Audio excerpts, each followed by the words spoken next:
ഇത് വലിയ ശല്യമായല്ലോ. ഇന്നിവിടെ എന്തെങ്കിലുമൊക്കെ നടക്കുമെന്ന അവന്മാരുടെ വിചാരം. അതിന് വേറെ ആളെ നോക്കണം. മീര പേടിക്കണ്ട, കട്ടിൽ സൗകര്യമായിട്ട് കിടന്നോളൂ. ഞാനിവിടെ അറ്റത്ത് ഒതുങ്ങി കിടന്നോളാം. പോരെ? വേണ്ട, കട്ടിലിൽ സാറ് തന്നെ വിസ്തരിച്ച് കിടന്നോളൂ.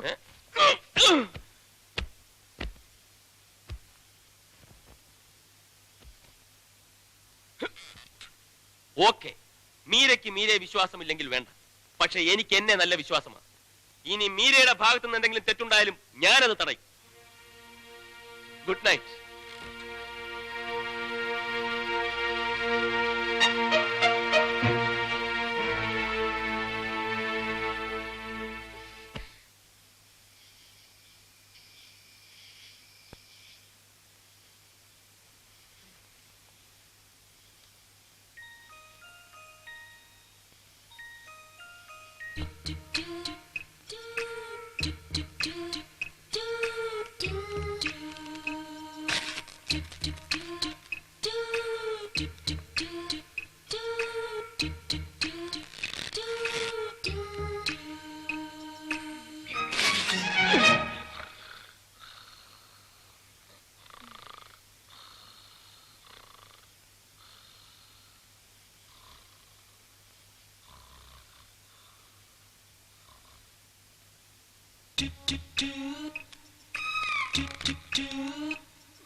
ഓക്കെ.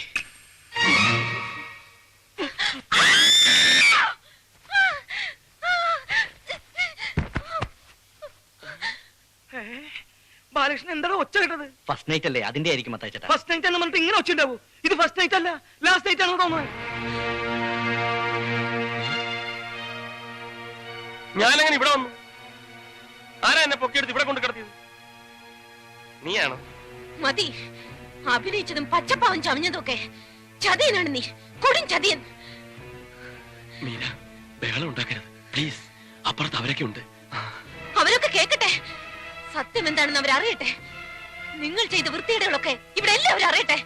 അതിന് ഞാൻ എന്ത് വൃത്തിയേട് ചെയ്തെന്നാ? ഉറക്കത്തിൽ അറിയാവുന്ന കെട്ടിപ്പിടിച്ചോ? അപ്പൊ നീ എന്നെ ഉറക്കത്തിൽ കെട്ടിപ്പിടിച്ചോ? അത് ഞാൻ ക്ഷമിച്ചില്ലേ? അതുപോലെ ഞാനും ഒന്ന് അറിയാണ്ട് ചെയ്തു പോയതാ. അറിയാണ്ടാണല്ലേ?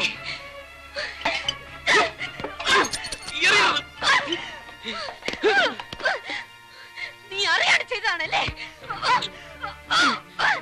നീ ശരിക്കും അറിയാണ്ടാണ് ഇതൊക്കെ ചെയ്യുന്നത്. എന്തായി കാണിക്കുന്നത്? ഞാൻ അപ്പോഴേ പറഞ്ഞതല്ലേ എന്റെ ശരീരത്തിൽ തൊട്ടു പോരുന്നുണ്ട്, തൊടാൻ ഞാൻ സമ്മതിക്കില്ലെന്ന്. എന്നിട്ടും നീ ഇതല്ലേ, ഈ ചരട് എന്റെ കഴുത്തിൽ കെട്ടിയ അധികാരത്തിലല്ലേ നീ എന്നെ തൊട്ടത്? ആ അധികാരം ഞാനിപ്പോ തന്നെ അവസാനിപ്പിച്ചേക്കാം. കൈയെടുക്ക്. ഞാൻ പറയുന്ന ഒന്ന് കേൾക്ക്. പൊട്ടിക്കരുത്. കൈയെടുക്കാനാ പറഞ്ഞത്. പൊട്ടിക്കരുതെന്നാ പറഞ്ഞത്. പൊട്ടിക്കും, പൊട്ടിക്കെന്ന് പറഞ്ഞ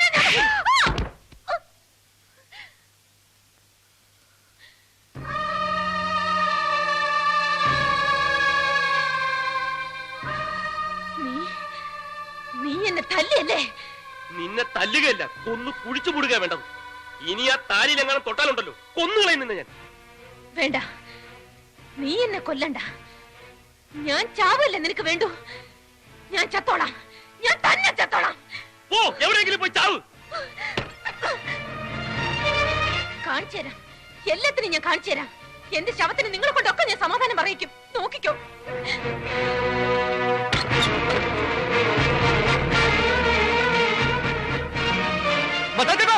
അവിടെ കിണറ്റിന് നേരെ പോണ്. അയ്യോ, അവള് ചാടും, അവൾ ഉറപ്പായിട്ട് കിണറ്റി ചാടും. മീരേ,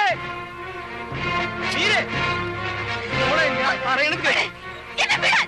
ഞാൻ പറഞ്ഞത് കേൾക്കാൻ. വിടാനാ പറഞ്ഞത്. മോളെ എന്തെങ്കിലും ഉണ്ടെങ്കിൽ വിടാൻ, വിടാൻ. ഞാൻ നിൽക്കണം. എടി പെണ്ണെ, മര്യാദയ്ക്ക് പറഞ്ഞാൽ നിനക്ക് കേൾക്കാൻ പറ്റില്ലല്ലേ? നിനക്ക്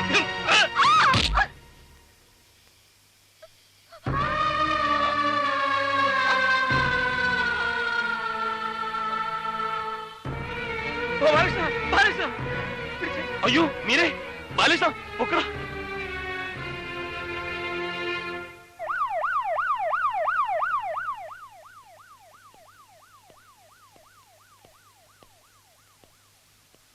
ആ പെൺകുട്ടിയുടെ ഭർത്താവാരാ? ദേ ഇവനാ ഗോപാലകൃഷ്ണൻ. ഇരിക്കൂ. ഗോപാലകൃഷ്ണൻ ഭാര്യയുമായിട്ട് സ്ഥിരം വഴക്ക് കൂടാറുണ്ട് അല്ലേ? ഇല്ല, ഇങ്ങനെ ഒരു സംഭവം ഇതാദ്യമായിട്ടാ. അല്ലല്ലോ ഗോപാലകൃഷ്ണ, റോഡിൽ കിടന്ന് നിങ്ങൾ ഒരിക്കൽ വഴക്ക് കൂടിയിട്ടില്ലേ? എന്നിട്ട് ഈ എന്റെ കാറിന്റെ മുമ്പിൽ ചാടി അവൾ ചാകാൻ ശ്രമിച്ചില്ലേ? ഉവ്വ്. അതെപ്പോ? അതൊക്കെ ഉണ്ട്, കല്യാണത്തിന് മുമ്പാ. അപ്പൊ അവൾ ഇങ്ങനെ ആത്മഹത്യ ചെയ്യാൻ ഒരുങ്ങുന്നത് ഇതാദ്യമായിട്ടല്ല. അല്ല, അത് മാത്രമല്ല, ഒരിക്കൽ അവൾ എന്നോടും പറഞ്ഞിട്ടുണ്ട്, അടുപ്പിലാളുന്ന തീ നോക്കി നിൽക്കുന്നുണ്ട്. ഞാൻ ചോദിച്ചപ്പോ തീ ചാടി മരിക്കുന്നത് അവൾക്ക് ഇഷ്ടമെന്ന്. ആ, അത് അവൾ എന്നോടും പറഞ്ഞിട്ടുണ്ട്. അവൾക്ക് കിണറ്റിൽ ചാടി മരിക്കാൻ ഭയങ്കര കൊതിയാണെന്ന്. അപ്പോ എന്റെ ഊഹം ശരിയാണ്, ഷീ ഈസ് അബ്നോർമൽ. അപ്പോ എന്റെ ഊഹവും ശരിയാണ്, അവൾക്ക് ഭ്രാന്താണല്ലേ? ഭ്രാന്തെന്ന് പറയാൻ പാടില്ല, ഒരു തരം മാനസിക രോഗം, ആത്മഹത്യാ പ്രവണതയുള്ള ഒരു മാനസിക രോഗി. ഞങ്ങളുടെ ഭാഷയിൽ പറഞ്ഞാൽ എ സൂയിസൈഡ് മാനിയാക്ക്. മരണം സ്വയം വരിക്കുക, ആ മരണത്തിലൂടെ മറ്റുള്ളവരോട് പ്രതികാരം ചെയ്യുക, അതാ അവളുടെ ഉദ്ദേശം. അല്ലെങ്കിൽ അവൾ ഇങ്ങനെ ഒരു കത്തെഴുതി എപ്പോഴും കൂടെ കൊണ്ട് നടക്കേണ്ട കാര്യമില്ലല്ലോ. ഇതെനിക്ക് അവളുടെ കയ്യിൽ നിന്ന് കിട്ടിയതാ. ഇതിലെന്താ എഴുതിയിരിക്കുന്നതെന്ന് ഞാൻ വായിക്കാം. പ്രിയപ്പെട്ട അച്ഛന്, ഞാൻ ഒരിക്കലും ആത്മഹത്യ ചെയ്യില്ല. എന്റെ മരണം അതേത് നിമിഷത്തിലും സംഭവിക്കാം. അങ്ങനെ സംഭവിച്ചാൽ അച്ഛൻ അറിയണം അതൊരു കൊലപാതകമാണെന്ന്. എന്റെ ഭർത്താവാണ് എന്നെ കൊന്നിരിക്കുന്നതെന്ന്. അച്ഛന്റെ മകൾ മീര.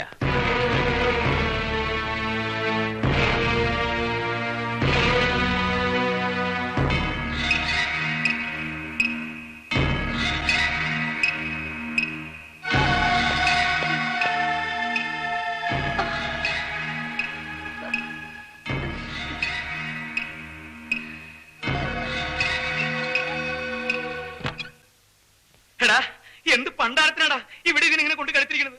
എവിടെങ്കിലും കൊണ്ടുപോയി കളയുണ്ടോ ഇതിന്? കളയേ? എവിടെ കൊണ്ട് കളയാൻ? കളയാൻ അവള് പൂച്ചക്കുട്ടിയും പട്ടിക്കുട്ടിയൊന്നും അല്ല, ഇവന്റെ ഭാര്യ. നീ ഇത് അനുഭവിക്കണോടാ, ആയുഷ്കാലം മുഴുവനും നീ ഇത് അനുഭവിക്കണം. മതിയോ ശവത്തി കുത്തിയത്? കുത്തും, ഈ ശവത്തി ഞാൻ ഇനിയും കുത്തും. എന്നെ അത്രയ്ക്ക് കുത്തിയിട്ടുണ്ടവൻ. എന്റെ നായകൻ തട്ടിയെടുക്കാനും മത്തായിച്ചേട്ടാ ഇവന് ഈ അക്രമം മുഴുവൻ ചെയ്തത്. വഴിയിനെങ്ങാണ്ട് ഒരു ഭ്രാന്തി പെണ്ണിനെയും പിടിച്ചോണ്ട് വന്നിട്ട് എന്റെ അമ്മാവന്റെ മകളാണ്, മുറപ്പെണ്ണാണ്, നിനക്ക് എന്തോ ഒരു അഹങ്കാരം ഉണ്ടായിട്ട് വേണം ആ ഭ്രാന്തി പെണ്ണിന്റെ എഴുതി താലി വരെ കെട്ടില്ലേറാ നീ. എന്നിട്ടെല്ലാം കഴിഞ്ഞിട്ട് ഇപ്പൊ എവിടെയെങ്കിലും കൊണ്ട് കളഞ്ഞ അവള് പോവോ? ഒഴിഞ്ഞു പോടാ അവള്. അവൾ അങ്ങനെ ഒന്നും ഒഴിഞ്ഞു പോവില്ല മത്തായിച്ചേട്ടാ, ഇവനെയും കൊണ്ടേ അവള് പോവും. നീ ഇതൊന്നും കേൾക്കണില്ലേ? കേൾക്കാതിരിക്കാൻ അവന്റെ ചവിട്ടി പഞ്ഞു വെച്ചേക്കും. അവനോടല്ല പറഞ്ഞത്, മാതാവിനോടാ. ഓഹോ, മാതാവിനോടും കർത്താവിനോടും പറഞ്ഞിട്ട് കാര്യമില്ല. ഇതൊക്കെ ഓരോരുത്തരുടെ വിധിയാ, അതിനി നമ്മളായിട്ട് തടയാതിരുന്നാ മതി. വിധിയാ? എന്ത് വിധി? പോടവിടുന്ന്. എടാ ഗോപാലകൃഷ്ണ, നീ പേടിക്കണ്ട, നീ അവളെ ഇവിടുന്ന് പറഞ്ഞു വിട്. ബാക്കി കാര്യം ഞാൻ ഏറ്റുന്നു. ഏറ്റല്ലോ, ഒടുക്ക അവൾ എവിടെങ്കിലും ചാടി ചത്തിട്ട് ശവം കൊണ്ട് പോലീസുകാർ വരുമ്പം അതും കൂടെ അങ്ങ് ഏറ്റോണം. എന്റെ മത്തായിച്ചേട്ടാ, ഇവൻ അവളുടെ കഴുത്തിൽ താലി കെട്ടി പോയില്ലേ? ആ താലി അവളുടെ കഴുത്തിൽ കിടക്കുന്നിടത്തോളം കാലം അവൾ ഭാര്യയും ഇവൻ അവളുടെ ഭർത്താവുമാ. അവൾക്കിനി എന്ത് സംഭവിച്ചാലും അതിന്റെ മുഴുവൻ ഉത്തരവാദിത്വം ഇവനാ. അത് നേരാണല്ലോ. അപ്പൊ ഇനി എന്താ ഒരു മാർഗം? ഒറ്റ മാർഗമേ ഉള്ളൂ. ഇവന് രക്ഷപ്പെടണമെന്നുണ്ടെങ്കിൽ ഇവൻ കെട്ടിയ താലി ഇവൻ തന്നെ പൊട്ടിക്കണം. കണ്ട, അതവന് സമ്മതമല്ല. ഇതാ ഞാൻ പറഞ്ഞത്, ഓരോരുത്തരുടെ വിധിയെ അനുഭവിക്കട്ടെ എന്ന്. എടാ, നീ ഇത് പൊട്ടിക്കണ്ട. ഇല്ലെങ്കിൽ ഞാനിത് പൊട്ടിച്ച് വലിച്ചെറിയും. പൊട്ടിക്കാന്ന് പറയടാ. എടാ പറയാൻ. എന്ത്? ആ ആ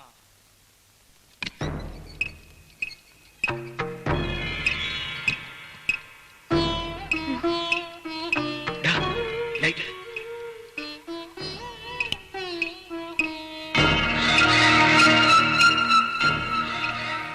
ചെല്ലടാ, ചെന്ന് പൊട്ടിക്കട താലി. പൊട്ടിക്കണോ മത്തായിച്ചേട്ടാ? ഒന്നുകൂടെ ഒന്ന് ആലോചിച്ചിട്ട്. ഇനി എന്തോന്ന് ആലോചിക്കാൻ? നീ അങ്ങോട്ട് ചെന്ന് പൊട്ടിക്ക്. ചെല്ല്. ചെല്ലാൻ.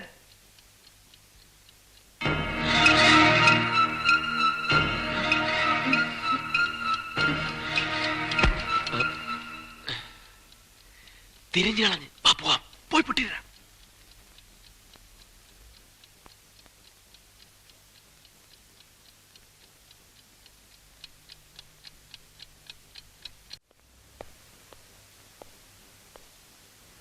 ആയുസിന്റെ വലിപ്പം കൊണ്ട് മാത്രമാ ഇത്തവണയോട് രക്ഷപ്പെട്ടത്. പിന്നെ മറ്റൊരത്ഭുതം കൂടി. ഒരുപക്ഷെ ഷോക്കേറ്റത് കൊണ്ടാ. എന്തായാലും അവളിപ്പോ തികച്ചും നോർമലാ. എന്തെങ്കിലും അസുഖം ഉണ്ടായിരുന്നതിന്റെ ഒരു ലക്ഷണവും ഇപ്പൊ അവളിലില്ല. ഡോക്ടർ, ആ കുട്ടിക്ക് ഭർത്താവിനെ കാണണമെന്ന്. വരും, അകത്തേക്ക് വരും.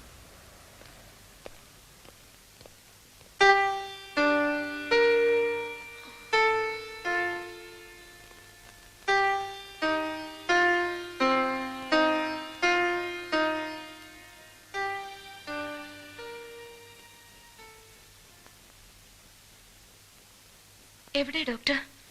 എന്റെ ഭർത്താവ് വന്നിട്ടുണ്ടെന്ന് പറഞ്ഞിട്ട് എവിടെ? മാറിയിട്ടില്ലട ഗോപാലകൃഷ്ണ, ഭ്രാന്ത് മൂത്തട മൂത്തു. വിളിക്കൂ ഡോക്ടർ. അദ്ദേഹത്തോട് ഇങ്ങോട്ട് വരാൻ പറ ഡോക്ടർ.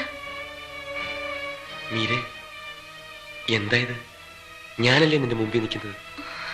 നിങ്ങൾ ആരാ? ഞാൻ ആരാണെന്നോ? ഞാൻ ഗോപാലകൃഷ്ണൻ. ഗോപാലകൃഷ്ണനോ? ഏത് ഗോപാലകൃഷ്ണൻ? നിന്റെ ഭർത്താവ് ഗോപാലകൃഷ്ണൻ. ഇതല്ല എന്റെ ഭർത്താവ്, ഇതല്ല. മീരെ, ഞാനാ നിന്റെ ഭർത്താവ്. നിന്റെ കഴുത്തിൽ ഞാൻ കെട്ടിയ താലിയാ കിടക്കുന്നത്. നോക്ക്. അയ്യേ, ഇതെങ്ങനെ എന്റെ കഴുത്തി വന്നത്? ആരോട് ചോദിച്ചിട്ടാ ഇതെന്റെ കഴുത്തി കെട്ടിയത്? ആരാ കെട്ടിയതെന്ന്? ബാലകൃഷ്ണ, നമ്മൾ രക്ഷപ്പെട്ടടാ. ഷോക്ക് അടിച്ചപ്പോ അവളെല്ലാം മറന്നടാ. അവൾക്കൊന്നും ഓർമ്മയില്ല. ഒന്നും മിണ്ടായിരിക്കേ. മീരെ, സത്യം പറ, നിനക്കൊന്നും ഓർമ്മയില്ലേ? ഞങ്ങൾ ആരെയും നിനക്ക് ഓർമ്മയില്ലേ? ഇല്ല. നീ മീര, അത് ഓർമ്മയുണ്ടല്ലോ. ഞാൻ മാന്നാർ മത്തായി, ഇവൻ ബാലകൃഷ്ണൻ. ഇത് നിന്റെ ഭർത്താവ് ഗോപാലകൃഷ്ണൻ. എന്റെ ഭർത്താവ് ഗോപാലകൃഷ്ണൻ അല്ലെന്ന് ഞാൻ പറഞ്ഞില്ലേ